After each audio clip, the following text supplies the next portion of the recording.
Eu sou Andréa Laila,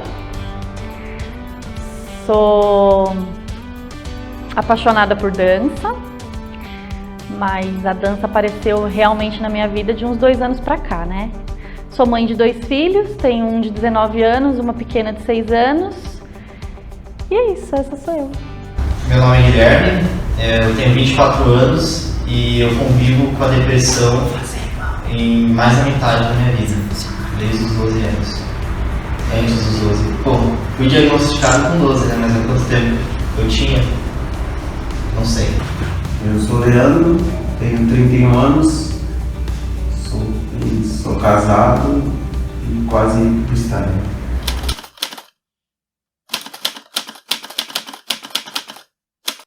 Eu acho que, assim, quando eu entendi que eu estava com depressão, foi quando eu realmente chorava muito, dormia muito e não queria ir trabalhar. Aí eu falei, não, mesmo assim eu achava que não era um problema de doença, que não era uma depressão, que era alguma frescura minha, que as pessoas iam me julgar porque eu só chorava, só dormia e não queria ir trabalhar, e eu tinha meus filhos para sustentar, eu tinha coisas para fazer e eu não conseguia fazer. Nesse momento eu falei, eu acho que tem alguma coisa errada, eu preciso de alguma ajuda. E aí foi quando eu fui procurar, de cara eu fui procurar um psiquiatra, nem fui procurar um psicólogo, porque eu achava que se eu tomasse algum remédio, da noite pro dia aquilo ia melhorar e que eu ia continuar seguindo a minha vida e tudo bem. Então, eu não sabia o que estava acontecendo. Na verdade, naquela época eu não entendia. Eu tive muitas crises de ansiedade quando pequeno. Aí minha mãe me levou no psiquiatra. E o psiquiatra me encaminhou para um psicólogo. E eu fiz um tratamento com um psicólogo durante um tempo. Não resolveu muita coisa. E eu comecei a me medicar com 12 anos de idade. Aí eu fiz um tratamento para depressão e ansiedade durante quase toda a minha infância. Aí eu parei quando eu tinha uns 17 anos mais ou menos a usar medicação e voltei um tempo atrás. Na verdade ele meio que era um ciclo, né? Parava. Mas demorou para eu entender o que eu tinha, muito. Eu tive que descobrir que eu estava com depressão quase sozinho. E eu acho que a minha mãe tem um pouco. Minha mãe sempre teve um pouco de preconceito por isso. Minha mãe tem um pouco de preconceito. Meu pai achava um pouco que era frescura. Então, acho que... Eu não sei o start de quando eu comecei a falar, olha, é nessa época que eu comecei, mas desde criança eu comecei, a primeira vez que eu passei no psicólogo eu tinha 7 anos. 7 anos porque eu ia para a escola e eu não falava com nenhuma criança. Eu entrava na escola, sentava e ia embora sem falar com ninguém. Eu chamava com meus pais porque eu não falava, não conseguia falar com ninguém. E aí eu fui ao psicólogo aos 7, mas simplesmente só passou, e depois mais velho, aos 18, eu fui eu mesmo procurar um psicólogo, que alguma coisa não estava normal.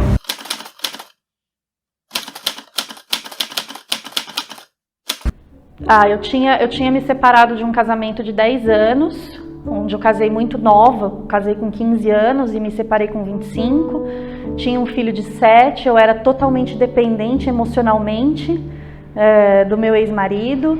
E aí, 1 ano depois, eu me envolvi em um relacionamento só porque eu precisava ter um relacionamento, ter alguém para depender emocionalmente. E foi um relacionamento que não foi construtivo, não foi positivo. E aí isso foi minando, né? Cada vez mais. Eu já estava num processo de tristeza, de depressão por conta da separação, tentando entender. Logo em seguida entrei num relacionamento e aí eu tentava trabalhar. E aí o ponto mesmo foi quando eu não queria mais ir trabalhar. Eu falava, nossa, eu não quero levantar da cama para nada. Eu não queria levantar da cama para arrumar meu filho para ir para a escola. Eu não queria levantar da cama para ir trabalhar, não queria comer, não queria tomar banho, não queria fazer nada. Então isso foi ao longo do tempo, você vai sentindo algumas coisas. Então eu ia sentindo, aí eu deixava de ir trabalhar um dia, por uma razão, na minha cabeça, razão nenhuma, não estava doente, assim, ao ponto de não precisar levantar, mas eu não queria levantar. Então eu falava, tem alguma coisa aí. Aí eu depois voltava ao normal, aí depois recaía de novo, aí voltava ao normal. Aí chegou uma hora que eu caí e não consegui voltar ao normal tão rápido assim. E aí foi quando eu procurei ajuda. Lembro de algumas coisas que me marcaram muito. Por exemplo, eu dormia todos os dias na aula. Eu repeti 1 ano na escola porque eu chegava na escola e dormia. Ou quando não entrava para aula para ficar dormindo, ou arrumava desculpa para não ir. Eu tinha dificuldades em me socializar com as outras crianças, então foi uma infância bem difícil. Aos 17, mais ou menos, eu estava naquela idade que a gente achava que era... eu comecei esse negócio de namoradinha coisas mais tarde, com 17, 18 anos. Eu estava mais preocupado em jogar bola. Né? Então, eu sempre levei tudo. Meu pai dizia que tudo que eu fazia era muito extremo. Então, tudo para mim eu levava ao extremo. Se alguma coisa acontecia, eu ficava muito para baixo. Era muito automático. Sabe? Ser uma coisa e eu me chateava e aquilo me deixava totalmente para baixo. E todo esse sistema foi levando chegou até o ponto de eu começar a ter as namoradinhas. Então, a primeira menina que eu gostava e ela não gostou de mim, aquilo para mim era o fim da vida. Ali para mim era tudo extremo, tudo era ruim, tudo estava dando errado e tudo era assim para mim, extremo. Olha, ficou ruim. Aí parece que virou uma bola de neve de problema e ficava tudo de uma vez só. Tanto que foi aos 18 anos a primeira vez que eu considero os começos do fundo do poço. Assim.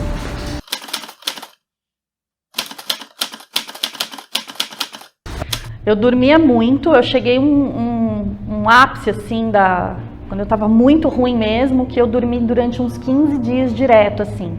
Eu já tinha procurado um psiquiatra, ele já tinha me receitado alguns remédios e me orientou à terapia.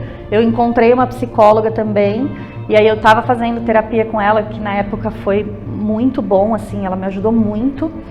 E eu dormia,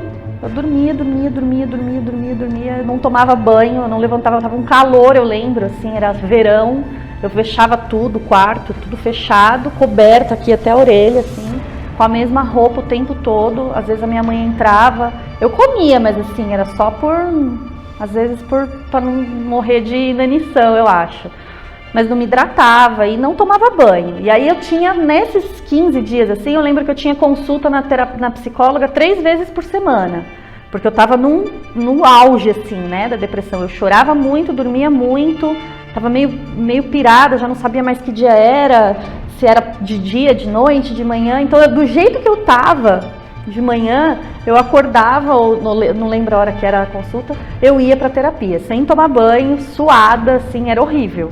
Mas ela me atendia e a gente conversava, ela me acalmava e eu tomava alguns remédios também. Mas eu não tomei remédio durante muito tempo, porque eu, particularmente, não acredito em remédio para curar a depressão. Eu tenho outras crenças, outras evidências, e aí eu logo larguei os remédios e fui buscar outros meios de me curar mesmo internamente para conseguir seguir em frente. Bom, eu nunca fui de comer muito, então eu praticamente não comia, eu era muito magro, eu pesava 50 quilos, isso até primeiro ano do ensino médio eu pesava 50 quilos, eu dormia muito. Aí depois eu comecei a desenvolver insônia e foi justamente outro posto. Então eu passei pelo processo de comer muito e o processo de não comer nada, de dormir muito e não dormir nada. Eu passei pelos extremos durante toda a minha vida, vamos dizer assim. Em mim, as maiores manifestações foram de eu não levantar da cama, não tinha como. Eu sempre fui... não adiantava, eu não levantava da cama. E aí o problema disso é que não é tão fácil assim você explicar para o mundo que você está com depressão. Olha, eu vou chegar atrasado no serviço porque eu tenho depressão e aí o meu corpo não reage, não está indo. Não dá para você, não é tão fácil assim explicar para as pessoas lá fora. Lá fora você está chegando atrasado no serviço, você não é responsável, não sabe chegar na hora. E isso desencadeia um monte de coisa porque você sabe que você está chegando no horário, mas o seu corpo não vai te responder isso. Você não tem ajuda do seu corpo, parece que está tudo parado, está no automático ali. Quando ele quiser, você responde. Você não tem mais o controle do que você quer fazer.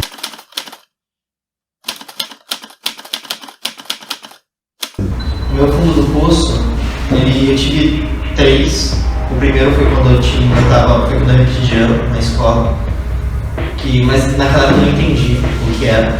E na verdade nem a minha mãe identificava exatamente o que era, ela percebia que eu estava meio aquado, mas pensava que era uma fase, que era o contraste da separação dos meus pais, da morte do meu avô, da mudança de vida que eu tive. O segundo Foi. Segundo o que você teve? A segunda. Não, 3 o quê? Foram 3 postos que eu entrei durante a minha vida, assim. Aí, nesse primeiro momento, eu fiz o tratamento para depressão e ansiedade. Eu cheguei a ter crise de pânico, crise de ansiedade, a ponto de não conseguir sair de casa mesmo. O único lugar que eu ia era para a escola. O único. Eu não conseguia ir no mercado, eu não conseguia ir para o shopping. Eu lembro de uma vez que me marcou muito, que foi uma vez que eu fui ao shopping. Foi muito difícil minha mãe me tirar de casa para me levar ao shopping. E quando chegou no shopping, eu não conseguia sair do carro. Eu não conseguia.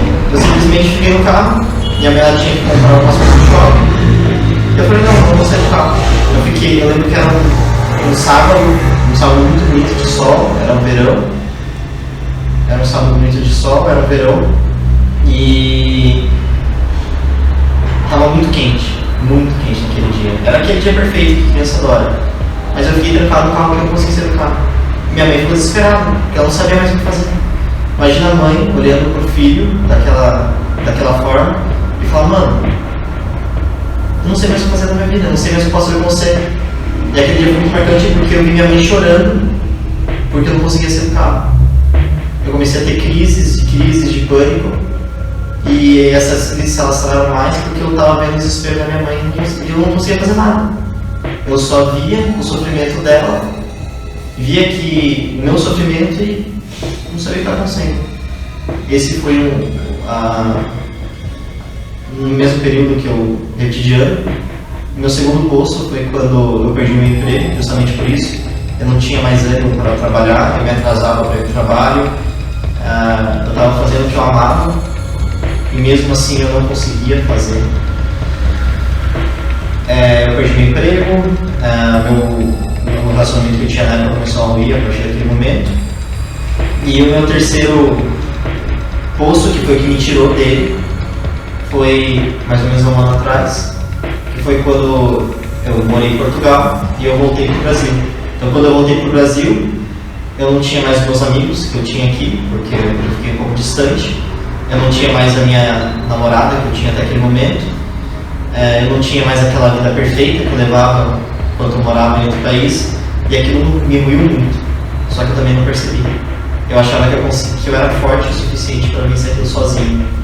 E como eu não sou uma pessoa que gosta de remédio, que acha que consegue levar tudo sozinho, eu fui levando até que isso começou a fazer mal para mim. Começou a atrapalhar na empresa. Nas amizades, eu me isolei de novo e eu não sabia mais o que fazer.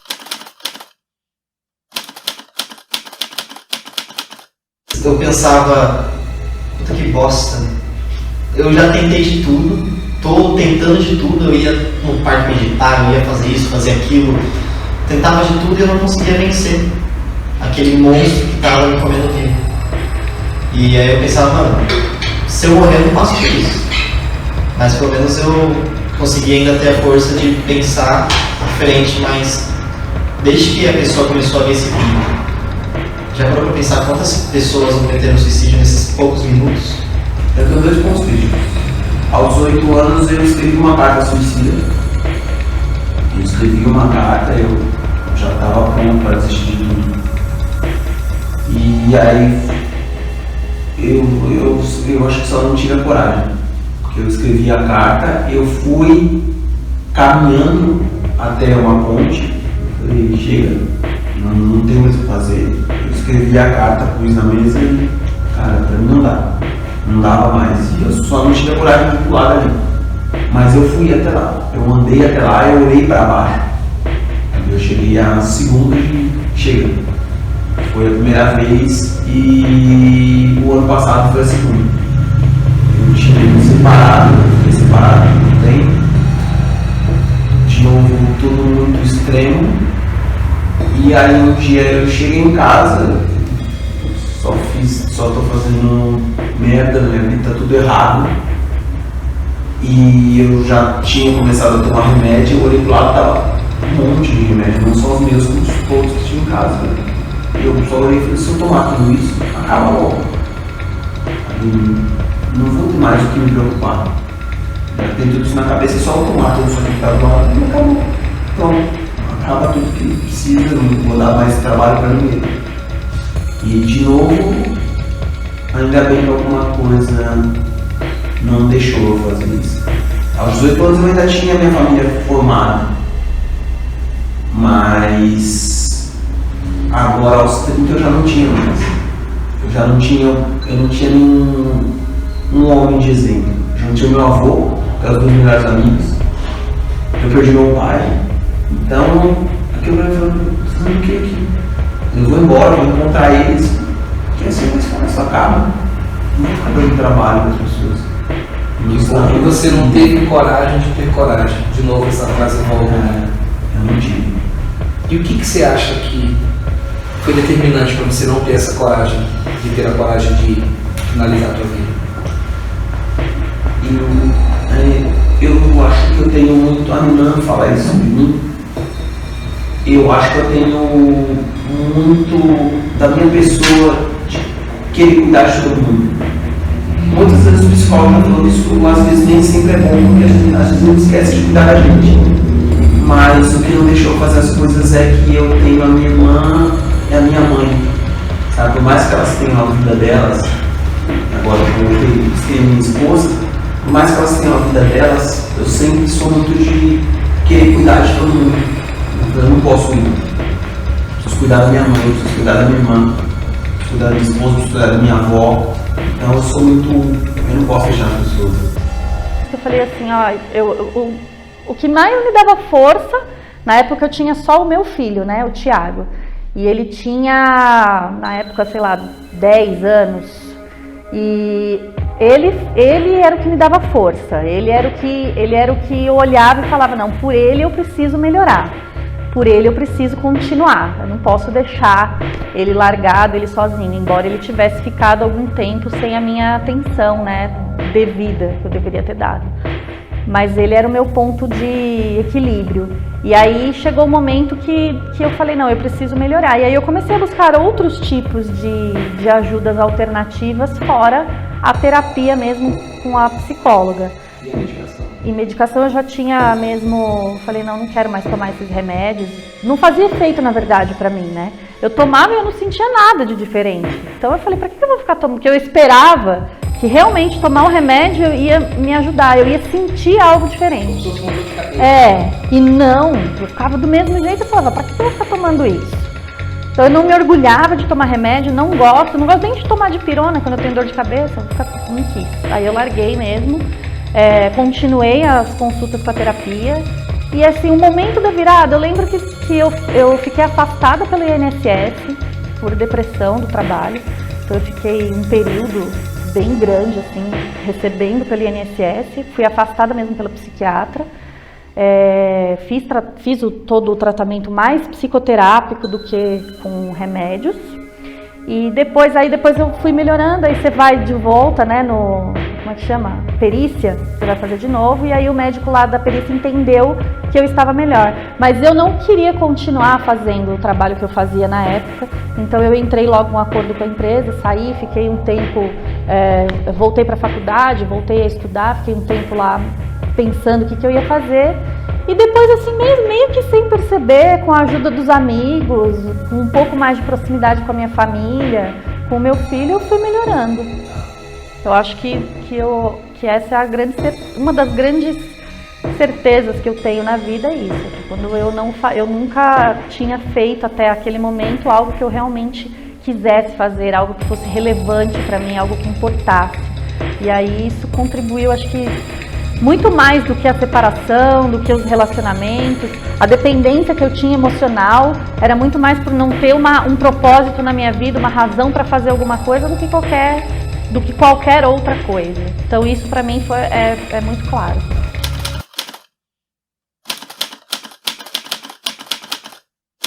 Como você acha que a gente pode identificar quando uma pessoa está com esse tipo de problema de depressão? Às vezes eu sempre considero que algumas pessoas elas dão mini sinais, não tem isso é o start de vai começar. As pessoas dão pequenos sinais. Como eu disse, tentei da forma mais simples possível explicar esses dias da minha avó. por que ela não procurava uma ajuda, porque simplesmente mini sinais, sabe? A minha avó era uma pessoa, você vê uma pessoa que era mais feliz, se fechando, uma pessoa que era super, às vezes até a gente tá sorridente, mas e quando tá só a gente, né? Às vezes a gente é sorridente num grupo de pessoas, e quando tô só eu, e eu comigo mesmo. Eu sempre vi sinais assim, sabe? A minha mãe é uma pessoa que ela não gosta, quase não tem vontade de fazer as coisas. Então você vai vendo pequenos sinais da transformação. A gente nota na gente mesmo que alguma coisa não está legal. Nossa, eu sou muito de respeitar, né, o outro, né? Se você tá dizendo pra mim, se a pessoa tá dizendo que não tem, eu não vou ficar dizendo assim, não, você tem, porque às vezes de repente não sou eu a dona da verdade. Mas eu sempre penso colocar a pessoa pra refletir, fala assim, se eu tô vendo que você, sei lá, dorme muito, que você tá dormindo mais do que você costuma dormir, se eu te conheço e sei que você não dorme tanto assim. Eu ia falar, o que tá acontecendo? Por que você tá dormindo tanto? Né? Você tá se sentindo legal? Eu ia procurar conversar, não falar. Você tá com depressão, vai procurar um médico, vai procurar um psicólogo. Eu ia ficar buscando fazer você refletir sobre o que você está sentindo no momento. Se é o momento de pedir ajuda, se não é, eu ia oferecer ajuda, talvez de alguma forma mais discreta, não no sentido tipo assim, olha, você quer ajuda, sabe? Eu sou desse tipo, mas... A pessoa que ela tem depressão, muitas vezes ela não sabe que ela tem depressão. Ela só tá se sente meio triste, meio chateada, sem vontade de fazer as coisas que ela gosta. E às vezes não é nem questão de aceitação, mas é questão de perceber. Muitos amigos meus, eles não conseguem entender como era a minha vida antes. Eles não entendiam como que eu não conseguia sair, eles não entendiam como que eu não conseguia sair da cama de manhã, eles não entendiam como que eu conseguia passar 12, 13, 15 horas dormindo, e nem eu entendi. Aí, a partir do momento que eu percebi, a aceitação também é algo muito difícil, e acho que a melhor forma de você aceitar você precisa de ajuda é falando com alguém. Quem? Não sei. É muito da pessoa. Às vezes você tem uma pessoa próxima de você, que não precisa ser da sua família, mas alguém que você possa pelo menos contar que você não consegue levantar da cama de manhã, ou você não consegue dormir à noite. Essa pessoa pode ser você, Gui? Pode ser. Desde que eu comecei a dançar, eu comecei a pensar em como eu poderia fazer com que outras pessoas conhecessem a dança, porque a dança salvou a minha vida, e eu tomei como meta de vida trazer outras pessoas para a dança, e é o que eu faço hoje.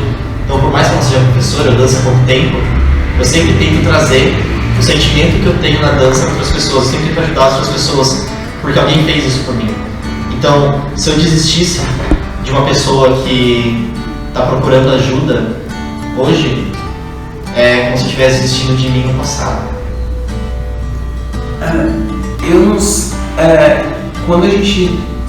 Quando nota numa pessoa, é difícil. Eu acho que a primeira coisa a não se fazer é simplesmente direto falar, você está com depressão, aqui para o médico, porque a palavra depressão assusta. A gente tem um tratamento, mas a conversa é a melhor forma de você ir explicando para a pessoa que ela precisa de uma ajuda. Não dá para simplesmente você, acusar. Vai procurar um médico que você está com depressão. A conversa é a conversa e um depoimento de que a gente, como eu posso dar prova viva de que eu sinto, então eu poder contar, explicar para a pessoa que tem como sair daí, que a gente pode se levantar, é um grande passo, sabe? Um exemplo do que dá para caminhar. Não dá para simplesmente falar, vai procurar um médico para a pessoa, porque isso assusta. A verdade é que assusta. E se eu aceitar, qual é o outro passo? Estou com depressão, o que eu tenho que fazer? Procurar ajuda.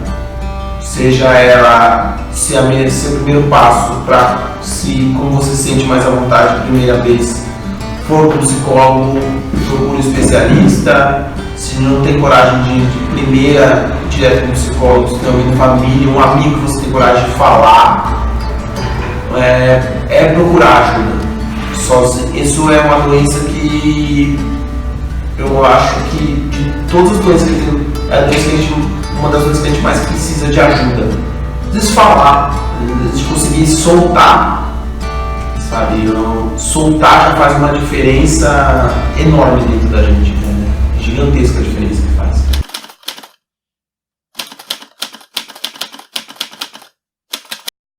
A dança, nesse processo que eu passei de depressão, logo assim, quando eu estava começando a melhorar, eu tinha uma outra amiga, porque né, a gente atrai as pessoas, que ela também estava com depressão. Os sintomas dela eram outros, né? Ela conseguia trabalhar e tudo, mas ela vivia dentro dela uma guerra interna. E aí, o que a gente fazia? A gente saía para dançar juntas. E eu nem sabia dançar. A gente ia só pela diversão. Então, a gente ia no CTG, no Centro de Tradições Gaúchas. E de gaúcho lá, o CTG que a gente frequentava, que era lá no Embu, de gaúcho a gente não via nada, porque a gente dançava forró, que é o meu amor, né? Amo forró. E aí a gente ia todo final de semana, assim, e a gente falava, caramba, como dançar deixa a gente feliz, como a gente esquece, né? Que a gente era outra pessoa. Parecia que a gente nunca tinha reclamado da vida, assim, né? Em algum momento. E foi lá que eu comecei, foi com ela que eu comecei a sair para dançar, que eu comecei a aprender a dançar o forró, que eu era jogada para lá e para cá, pelos cabras lá. E isso, nossa, ela mesma falou, a dança também, até hoje a gente fala, o quanto a dança ajudou nós duas a sairmos desse processo de depressão. E a dança hoje me ajuda sempre, né? Hoje é o meu propósito. A aula era o meio para eu atingir aquele fim, que era aquela sensação de, nossa, eu tô dançando, eu tô me divertindo, eu tô fazendo algo que eu gosto, porque a dança, independente do meu processo de depressão ou não, desde que eu me entendo por gente, eu amo dança, eu só nunca levei isso adiante, por N razões, para minha criação, e cada um vai ter a sua aqui. Mas a dança na minha vida, ela sempre foi muito real, foi muito presente. Então, quando eu ia dançar, nossa, eu me sentia muito feliz. Então, a aula de dança para mim era um meio para eu atingir aquele fim, que era aquele sentimento maravilhoso de estar dançando. Foi sem querer, eu nunca me imaginei dançando, nunca. Eu sempre tive vergonha. E uma das coisas que a depressão te traz é uma baixa autoestima fodida. Uma das coisas que a depressão traz é uma baixa autoestima. E essa baixa autoestima, ela fazia com que eu tivesse muito medo de ser julgado. Porque eu me julgava muito. Então imagina como os outros me julgavam. Então era uma coisa que eu não tinha coragem. Nunca imaginei dançando. Aí depois eu conheci um amigo que dançava, e a namorada dele era professora de dança. Aí a Gabi, que é a professora de dança hoje, ela também passou por esse processo de depressão. E ela falou, vamos lá, vamos tentar. Eu falei, não vou. Aí fiquei uns 3, 4 meses com as pessoas falando, vamos. Eu falei, não vou. Porque a depressão é isso, por mais que você tenha vontade de fazer algo, você não faz. E a partir desse momento, eu, sei lá, por um estralo, eu pensei, cara, a vida tá uma bosta mesmo, fazer uma coisa diferente. E aí eu comecei a dançar. E antes eu não conseguia me imaginar dançando, e hoje eu não consigo imaginar como eu vivi 24 anos sem dançar. Eu não sei, é tanta coisa envolvida, mas as pessoas, o contato físico com as pessoas, o abraço, né? Eu acho que o abraço é algo tão poderoso que a gente não dá para as pessoas normalmente, mas na dança, quando você tem esse abraço, eu não sei, é sempre muito bom depois de uma dança, você termina a dança, você está em êxtase depois daquele momento. A vontade de melhorar uma coisa que eu não tinha, eu não sei, é muita coisa. Quando eu te conheci, você falou muito da Gabi. Eu percebo que você tem uma gratidão muito grande por ela. Qual a importância dela nesse teu processo de recuperação, ela como tua professora? A Gabi, ela também passou por um processo de depressão. Ela passou por um processo também de muito maior do que o meu, inclusive. Então ela sabe o que eu passei e ela pôde me ajudar. Então eu sempre falo pra ela que a Gabi salvou minha vida. Porque eu não sei, faz 6 meses que eu danço e eu não sei como teriam sido esses últimos 6 meses se eu não tivesse tomado a decisão de tentar. Não consigo imaginar como seria a minha vida. A minha minha família é muito comum que dança. Meu pai era um pé de valsa, minha família toda festa tem dança e dança. Eu sempre gostei da dança como brincadeira, muita diversão. Eu não considero, eu sei dançar, eu sei dar uns passos, alguns passos. E esse universo da dança, acho que agora ele está entrando na minha vida e numa hora que ela está virando totalmente, assim, porque eu estou mudando de áreas, essas coisas, e eu estou conhecendo tudo isso, esse universo gigantesco, como as pessoas são incríveis, sabe? Trabalhando aqui no escritório na dança e editando esses vídeos, eu acho as coisas mais incríveis, é um universo enorme que eu não tinha noção, era gigante. Eu falo, nossa, é incrível isso, olha como as pessoas se divertem. Como é que você veio parar aqui? É a coisa mais engraçada quando eu vim parar aqui, porque a minha mãe me segue tanto no Instagram, ela mandou mensagem e falou, olha lá no Instagram do Marcelo Brangiro está precisando de alguém para editar um vídeo, para mexer com o vídeo. E ela jurava que ela ia me mandar isso para eu mandar para alguém, para eu falar para algum amigo. E eu mesmo fui mandar mensagem. Vou mudar de áreas e aí eu tô aqui. Agora eu me divirto, a gente trabalha, se diverte e eu tô amando esse desafio aqui. Aprendo hoje todo dia mais um pouco. E o que você aprendeu no módulo da Sheila? Aprendi que o último fundamento é expressão. Boa!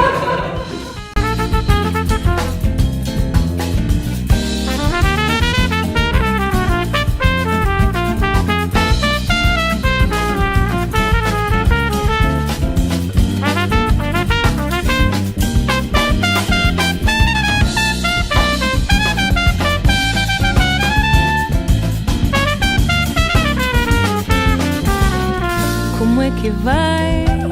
Saúde boa.